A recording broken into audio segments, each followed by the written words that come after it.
भगवान श्री कृष्ण स्वधाम में गए तब भगवान ने अपना दिव्य तेज भागवत शास्त्र में रखा। जो शक्ति भगवान में है वही शक्ति भागवत शास्त्र में है। कहीं कहीं संत वाणी में ऐसा आता है भगवान से भी भागवत श्रेष्ठ है। दुर्योधन को श्री कृष्ण भगवान का दर्शन हुआ था तो भी दुर्योधन की बुद्धि नहीं सुधरी है। रावण को रामचंद्र जी का दर्शन हुआ, राम दर्शन करने के बाद रावण युद्ध करता है। योग्य तो यही था रावण की बुद्धि सुधर जावे, रावण शरण में आवे।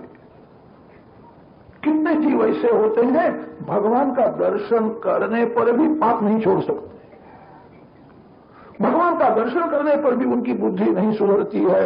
ऐसे जीव भगवान के नाम के साथ प्रेम करे, भगवान की कथा सुने। रावण दुर्योधन के जैसे भागवत की कथा सुने, भगवान के नाम का जप करे, भगवान भी उनकी बुद्धि नहीं सुधार सके। जो भगवान से काम नहीं होता वो काम भगवान के नाम से होता। रावण राम नाम का जप करे तो उसकी बुद्धि सुधरे। दुर्योधन जैसा जीव भागवत की कथा सुने तो उसकी बुद्धि सुधरे। भागवत में भगवान ने अपनी शक्ति रखी है। कैसा भी महापापी जीव हो गए, इस कथा में पाप का नाश करने की शक्ति है। सर्वे निष्पापत्मा भवन्ति, एक दृष्टांत दिया है। तुंगभद्रा नदी के किनारे आत्मदेव नाम का ब्राह्मण रहता था।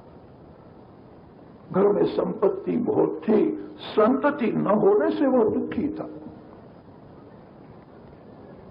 संतति के लिए उसने बहुत प्रयत्न किया, सफलता नहीं मिली। एक बार मरने को तैयार हो, मेरे यहां पुत्र नहीं है, आत्महत्या करने के लिए जाता है। थोड़ा विचार करे तो ध्यान में आएगा हम सभी जीव आत्मदेव के जैसे ही है। जीवात्मा तुंगभद्रा नदी के किनारे रहता है। भद्र शब्द का अर्थ होता है कल्याण, कल्याण करने वाली नदी मानव काया है। मानव शरीर में रहने वाला जीव वही आत्मदेव है। आत्मा को देव होने की इच्छा है। नर को नारायण के चरण में ही शांति है, जीव को शिव होना है। आत्मदेव तुंगभद्रा नदी